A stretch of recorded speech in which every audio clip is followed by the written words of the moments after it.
Hello दोस्तों, स्वागत है आपका हमारे YouTube चैनल एकलव्य कलाशेज पर।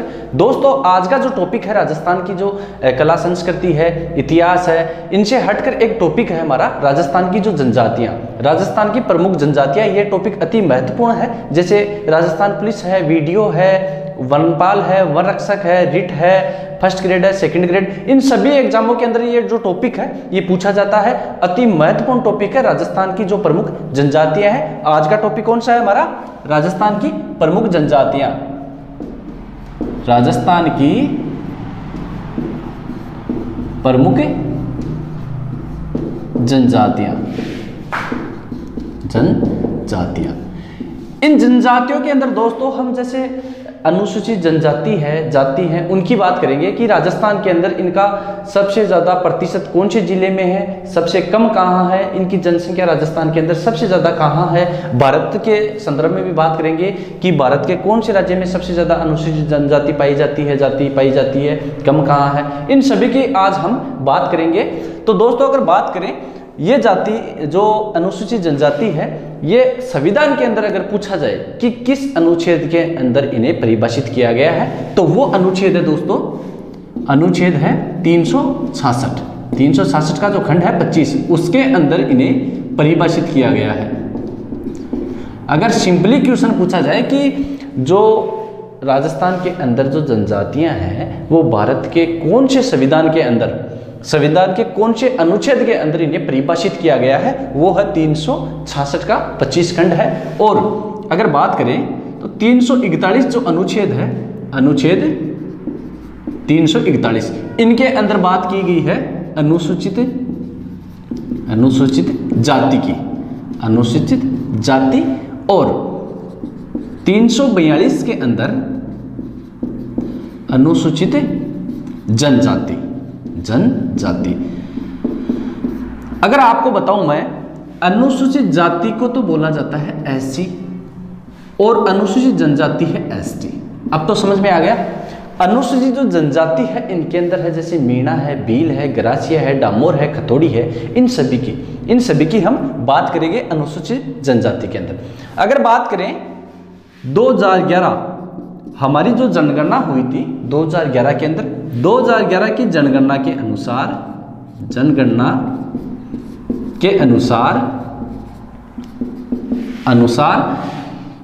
इनकी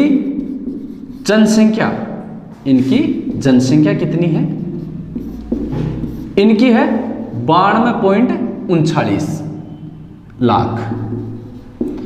अगर बात करें कि 2011 की जनगणना के अनुसार अनुसूचित जो एसटी की जो जनसंख्या है, एसटी की ध्यान रखना, एसटी इनकी है 92.39 लाख। मैं बार बार अनुसूचित जनजाति को एसटी लिखूंगा, थोड़ा सा ध्यान रखना, बार बार अनुसूचित जनजाति को एसटी लिखूंगा, ठीक है, समझ लेना आप।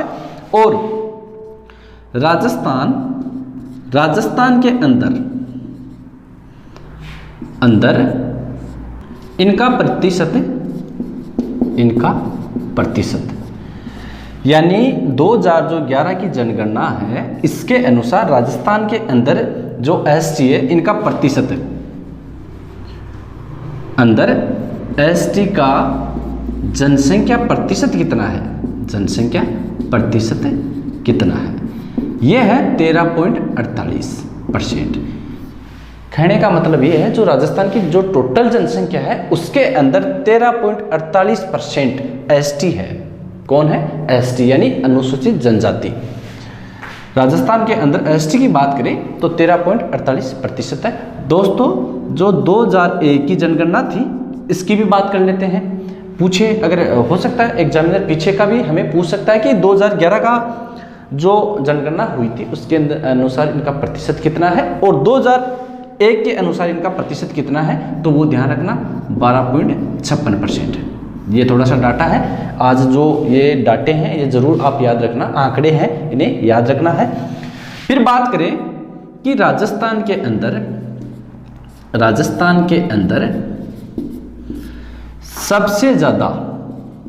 सबसे अधिक जनसंख्या एसटी की किस जिले में है? किस जिले के अंदर है, जिले में है। तो ध्यान रखना वो है उदयपुर। कौन सा है? उदयपुर, वो है उदयपुर के अंदर। कितना है? 15.32 लाख लगभग, अंदाजन देखा जाए तो ये इतनी है। राजस्थान के अंदर सबसे अधिक जनसंख्या एसटी की कौन से जिले में है? वो है उदयपुर में। और सबसे कम, राजस्थान के अंदर एसटी की जो जनसंख्या है सबसे कम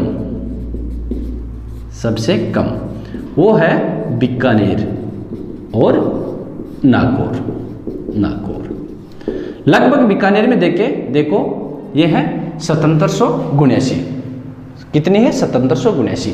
तो इतनी बात समझ में आई आपको कि राजस्थान के अंदर बात करें तो सबसे ज़्यादा एसटी की जो जनसंख्या है वो है उदयपुर के अंदर, 15.32 लाख के समथिंग है। और राजस्थान के अंदर सबसे कम बात करें, कौन से जिले के अंदर सबसे कम एसटी की जनसंख्या है? वो है बीकानेर के अंदर। फिर आगे बात करें, ये जरूर ध्यान रखना, अनुसूचित जो जनजाति है उसे एसटी बोला जाता है, अनुसूचित जाति है उसे एससी बोला जाता है, ये जरूर ध्यान रखना।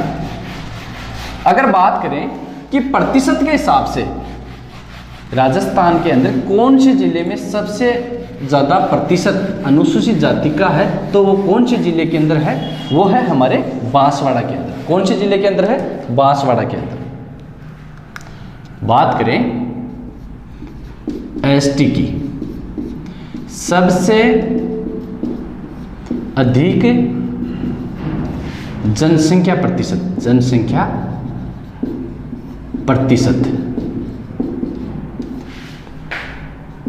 राजस्थान में अगर देखें, राजस्थान में तो वो है बांसवाड़ा। कौन से जिले में है? सबसे अधिक जनसंख्या प्रतिशत कौन से में है? बांसवाड़ा के अंदर। कितनी है? लगभग देखें तो 76.4%। कितनी है? 76.4%। सबसे कम एसटी की सबसे कम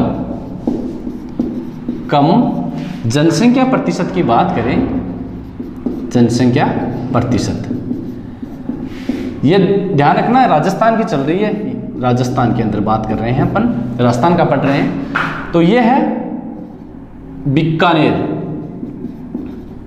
प्रतिशत की बात करें वो तो है नागौर और फिर है बीकानेर। ध्यान रखना, जनसंख्या तो कम थी बीकानेर के अंदर और प्रतिशत कम है नागौर के अंदर। 0.29 के लगभग है, इसके अंदर 0.30 है। ठीक है, ध्यान रखना। इतनी बात आपको क्लियर है? मैंने आपको बताया है कि राजस्थान के अंदर एसटी की सबसे ज़्यादा जनसंख्या है उदयपुर जिले के अंदर, सबसे कम है बीकानेर के अंदर।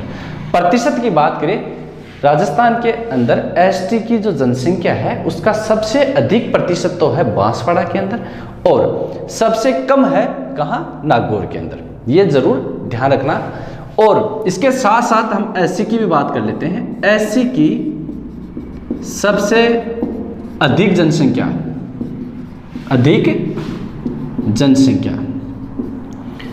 वो है हमारे जयपुर के अंदर। जयपुर जिला है सबसे ज्यादा एससी की। एससी कौन सी है? अनुसूचित जाति। एससी की बात करें, सबसे अधिक जनसंख्या है जयपुर जिले के अंदर। और प्रतिशत की बात करें, प्रतिशत सबसे ज्यादा प्रतिशत कहाँ है? वो है गंगानगर। सबसे कम की बात करते हैं जनसंख्या की, सबसे कम जनसंख्या, सबसे कम जनसंख्या है देखो डूंगरपुर के अंदर। और प्रतिशत भी डूंगरपुर के अंदर है। प्रतिशत की बात करें, प्रतिशत वो भी है डूंगरपुर।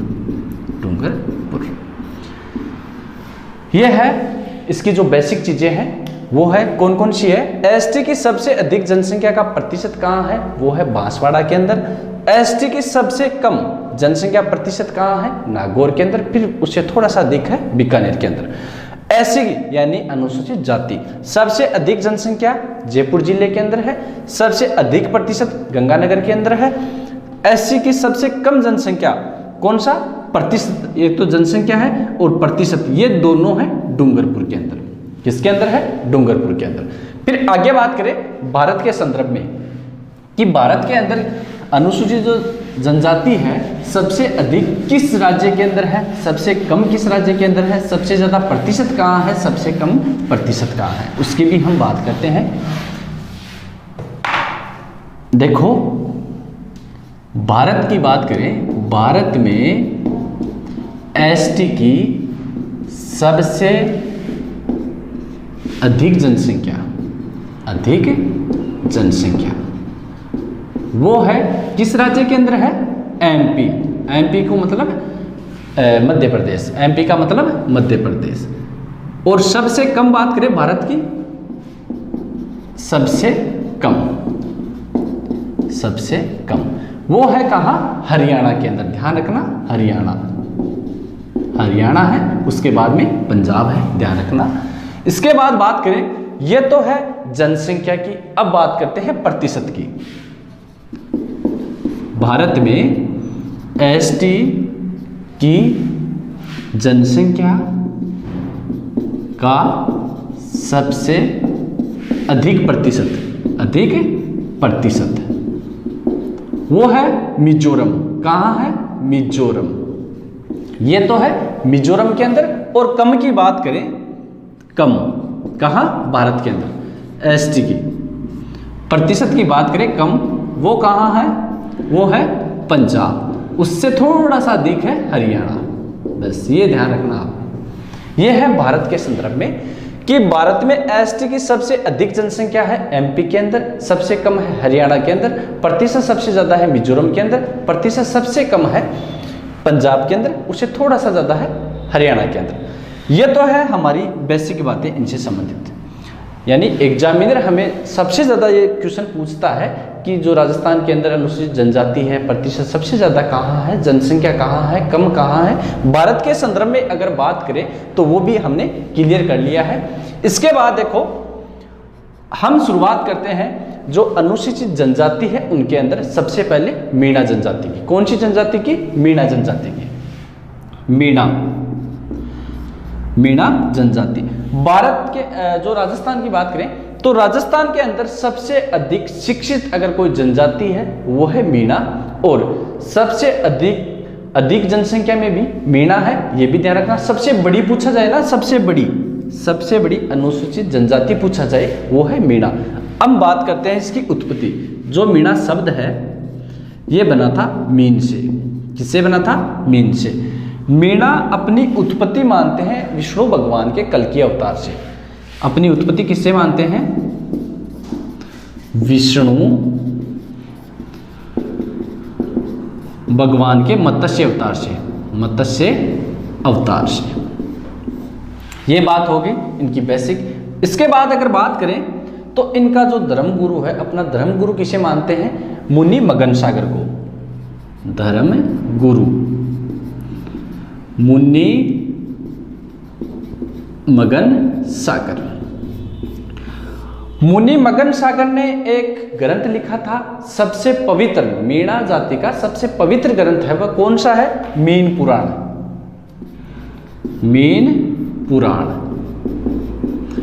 ध्यान रखना, पवित्र ग्रंथ है मीणा जाति का, पवित्र ग्रंथ। ठीक है। मीणा शब्द है मीन से बना हुआ है, इसकी उत्पत्ति हुई मीन शब्द से। मीन का मतलब मत्स्य। अपनी उत्पत्ति विष्णु भगवान के मत्स्य अवतार से मानते हैं। और इनका जो धर्मगुरु है वो है मुनि मगन सागर। मीन पुराण इन्होंने ग्रंथ लिखा था और इनका सबसे पवित्र ग्रंथ है। पवित्र की बात करें तो जो पवित्र पक्षी है इनका वो है मोर। ये भी ध्यान रखना थोड़ा सा,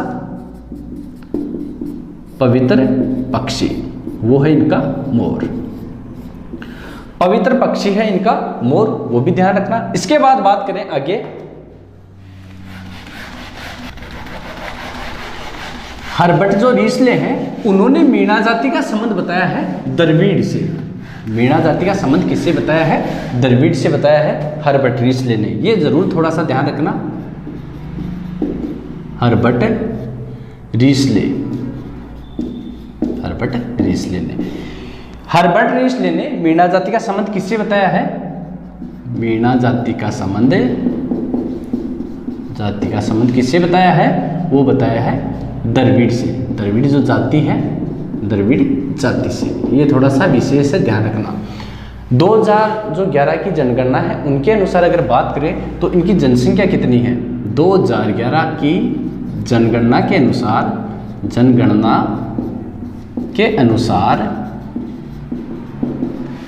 मीणा जो जाति है, मीणा जाति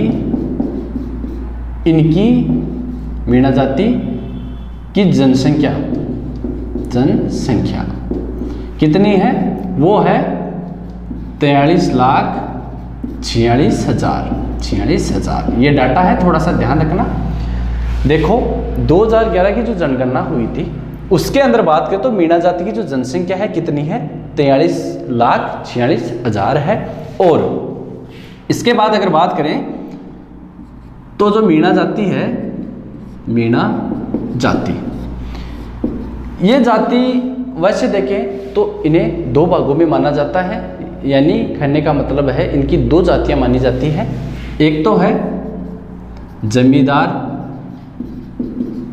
मीणा और एक है चौकीदार मीणा। कौन से हैं, चौकीदार मीणा, यानी दो हिस्सों के अंदर बटे हुए हैं। जो जमींदार मीणा है वो है सबसे ज्यादा मेवाड़ के अंदर, इनका जो निवास है, निवास स्थान की बात करें वो है मेवाड़ के अंदर। और जो चौकीदार मीणा है ये कहाँ है सबसे ज़्यादा, ये है हमारा जो जयपुर है, दौसा है, करौली है, इधर इस साइड के अंदर है जयपुर, दौसा और करौली। जमींदार मीणा है ये कार्य करते हैं कृषि और पशुपालन का। अगर इनका कार्य पूछे तो इनका कार्य है कृषि एवं पशुपालन। और जो चौकीदार मीणा है ये चौकीदारी का काम करते हैं, जैसे कोई राजमहल है, जो बड़े बड़े इमारतें हैं, दुर्ग वगैरह हैं, इनका मतलब चौकीदारी करने का काम है। राजमहल और एवं जो प्रसिद्ध स्थल है, इनकी चौकीदारी करना। ये थोड़ा सा डाटा है, मैंने आपको बताया है। जो मीणा जाति है दो हिस्सों में बटी हुई है। एक जमींदार मीणा है, ये निवास करते हैं मेवाड़ के अंदर और इनका कार्य क्या है, कृषि एवं पशुपालन का। इसके बाद बात करें जो चौकीदार मीणा, चौकीदारी का कार्य करते हैं जयपुर, दौसा, करौली के अंदर सबसे ज्यादा निवास करते हैं। राजमहल और जो प्रसिद्ध स्थल है इनकी चौकीदारी का कार्य करना। और इसके बाद अगर बात करें तो मैंने आपको बताया है जो मीणा जाति है वो सबसे अधिक पाई कहाँ जाती है। हमारी जो एनसीईआरटी की बुक है इसके अंदर थोड़ा सा गलती से डेटा लिखा हुआ है। जो मीणा जाति है वो एनसीईआरटी के अंदर दे रखा है कि उदयपुर के अंदर है, लेकिन दोस्तों वो थोड़ा गलत छपा हुआ है, उसके अंदर ध्यान रखना। मीणा जाति है, मीणा जाति सबसे ज्यादा, मीणा जाति सबसे अधिक जनसंख्या, इनकी अधिक जनसंख्या है जयपुर। ध्यान रखना, बिल्कुल ये जरूर ध्यान रखना, मीणा जो जाति है इसकी जनसंख्या सबसे अधिक है जयपुर जिले के अंदर। कई गाइडों के अंदर भी दे रखा है कि उदयपुर के अंदर है, लेकिन वो गलती से छपा हुआ है एनसीईआरटी के अंदर। ध्यान रखना, जयपुर के अंदर मीणा जाति सबसे अधिक है। उसके बाद अगर बात करें तो एक संस्कार है लीला मोरिया संस्कार। पूछा जाता है कि लीला मोरिया संस्कार का किस जाति से संबंधित है, तो वो ध्यान रखना वो है मीणा जाति से। लीला मोरिया,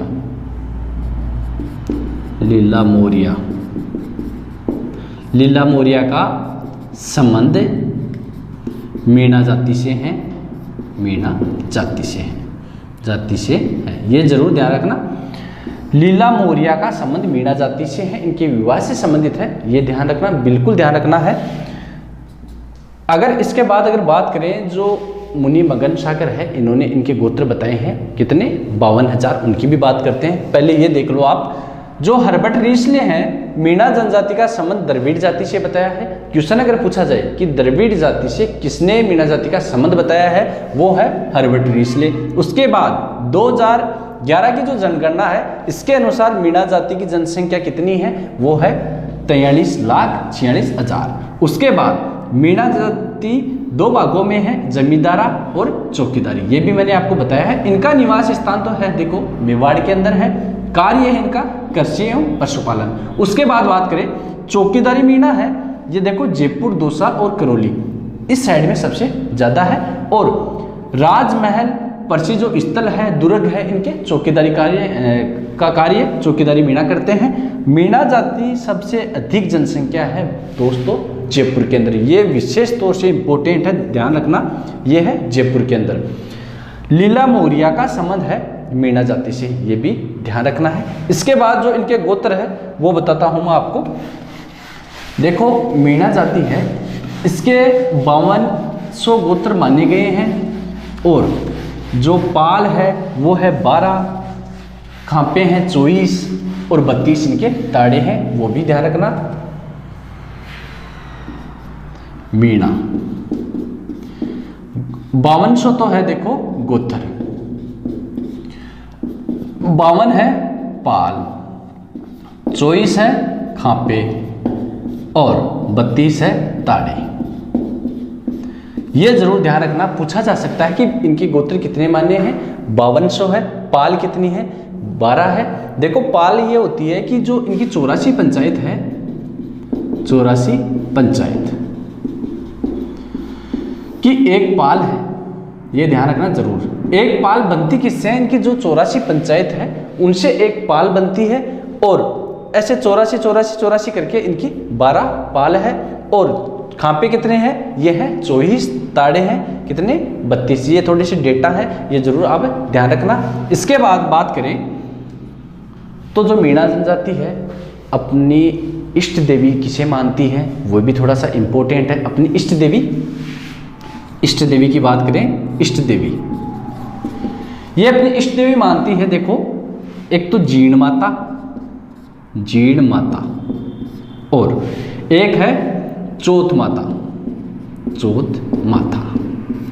ये जरूर ध्यान रखना, अपनी इष्ट देवी मानते हैं जीण माता, चौथ माता। का थोड़ा सा आपको कंफ्यूज होगा कि दो बता दी, दोनों ऑप्शन में है तो क्या करें। देखो पहले जीण माता लिखी हुई है तो पहला अगर दोनों ऑप्शन में हो तो आपको जीण माता करनी है, अगर जीण माता नहीं है तो चौथ माता करनी है। थोड़ा सा ध्यान रखना। वैसे चौथ माता है वो कंजरों की कुलदेवी है, कंजर जाती है कंजरों की कुलदेवी।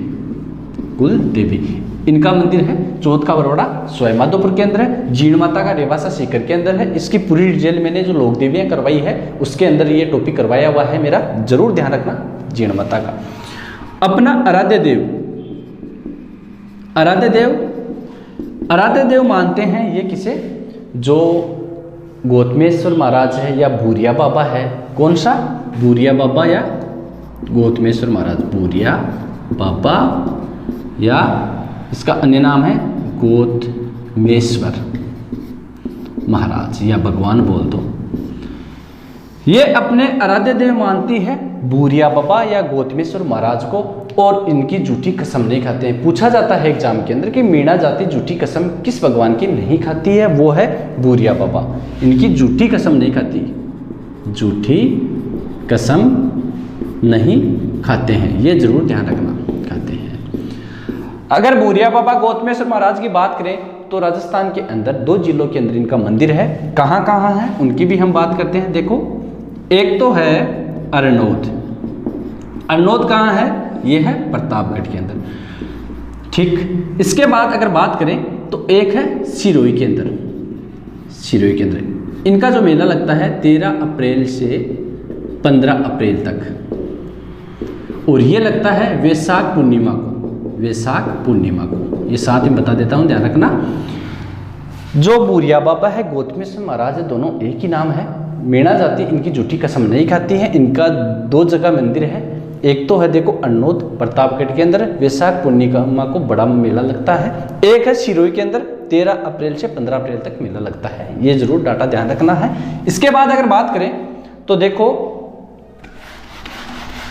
जो एग्जामिनर हमें अगर ऐसे पूछ ले कि इनका जो आराध्य देव है वो तो आपने बताया है भूरिया बाबा है, तो फिर भुज देवता है, इनका एक देवता है भुज देवता, वो कौन सा है।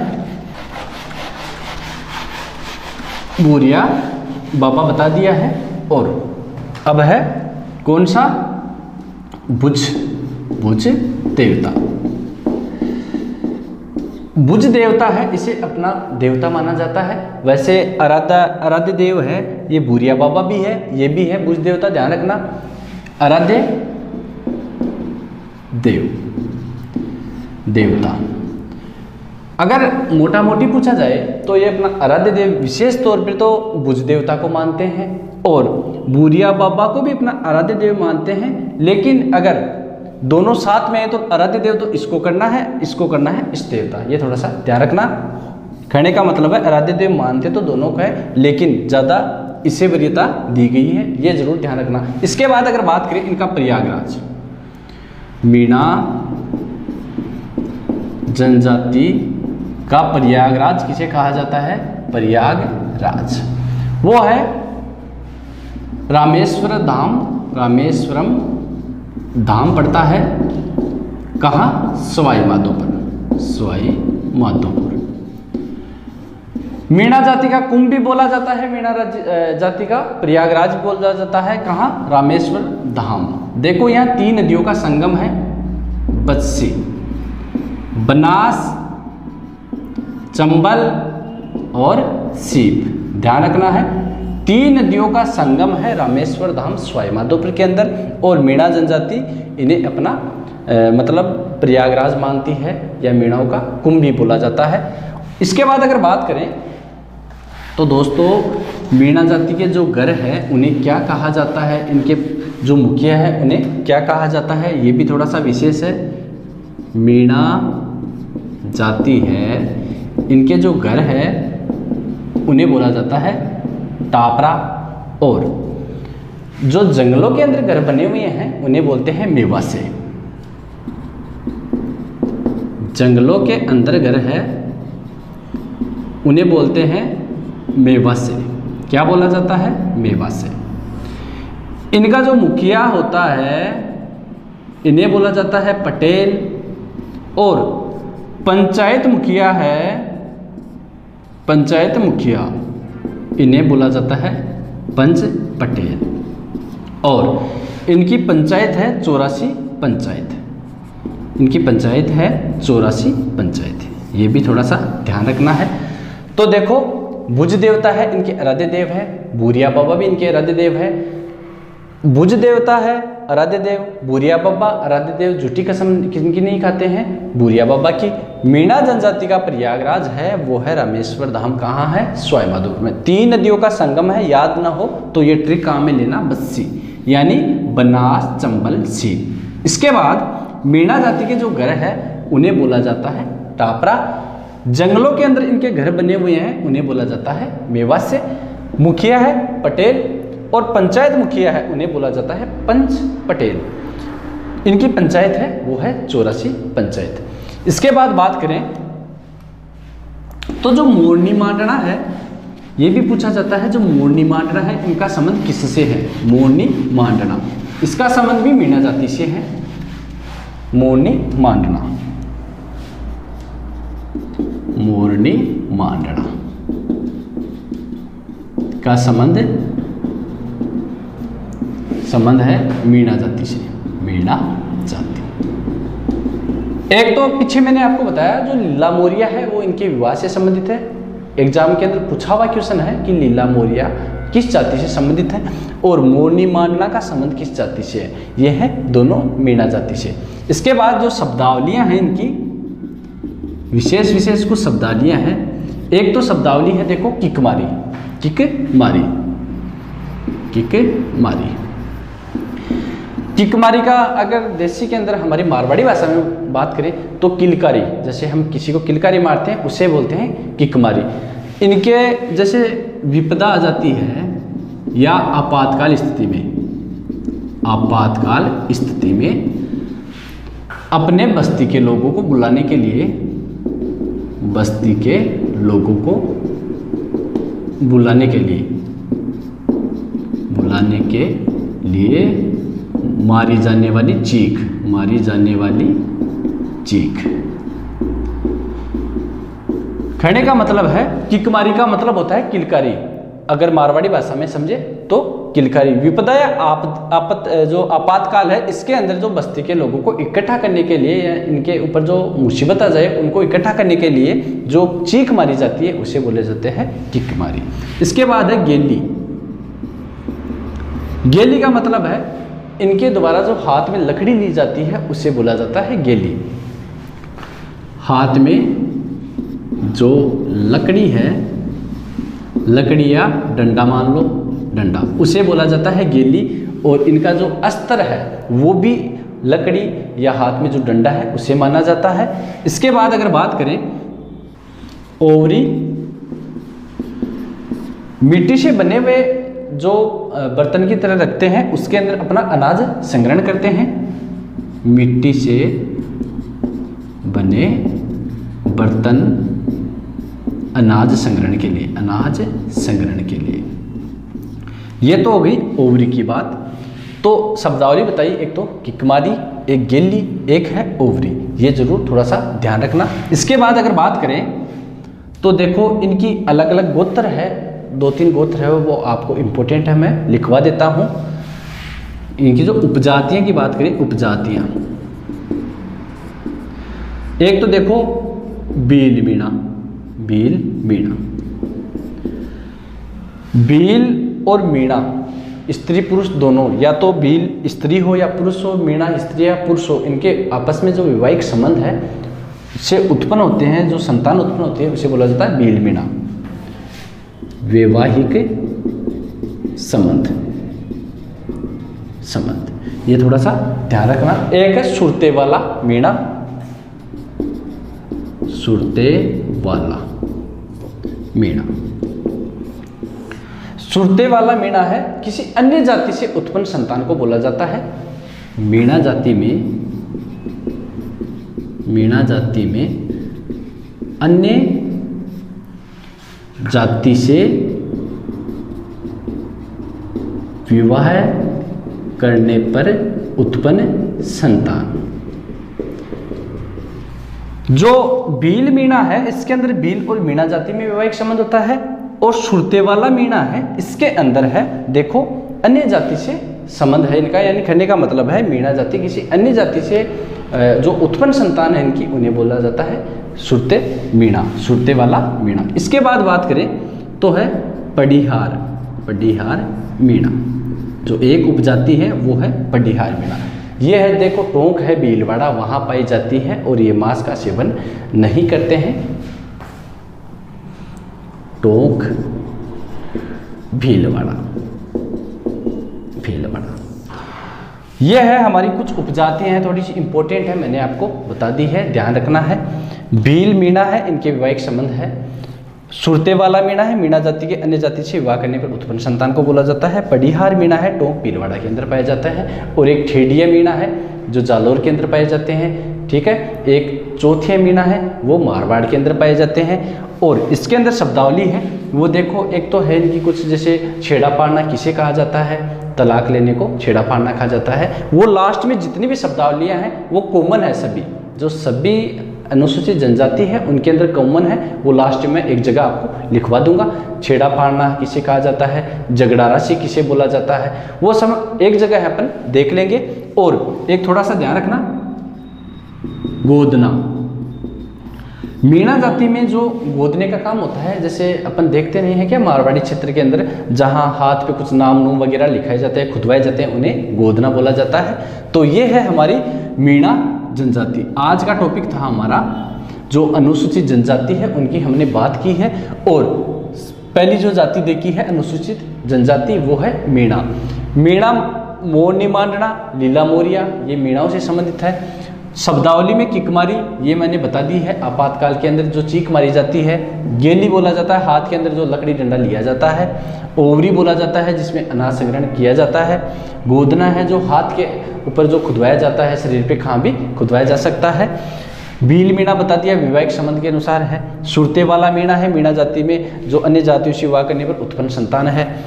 पडिहार मीणा बताया, टोंक भीलवाड़ा के अंदर पाए जाते हैं। चौथिया मीणा है वो मारवाड़ के अंदर पाए जाते हैं, ठेडिया मीणा है वो जालोर के अंदर पाए जाते हैं। तो ये है हमारे मीणा जनजाति की जो महत्वपूर्ण जो भी टॉपिक के अंदर जो महत्वपूर्ण डिटेल है वो आज हमने कंप्लीट कर ली है। दोस्तों कल हम शुरुआत करते हैं जो भील जनजाति है उसकी, फिर गरासिया की, फिर देखो सहरिया है, कंजर है, कतोड़ी है, डामोर है, इन सभी की हम पूरी डिटेल से बात करेंगे। और दोस्तों वीडियो देखने के लिए धन्यवाद।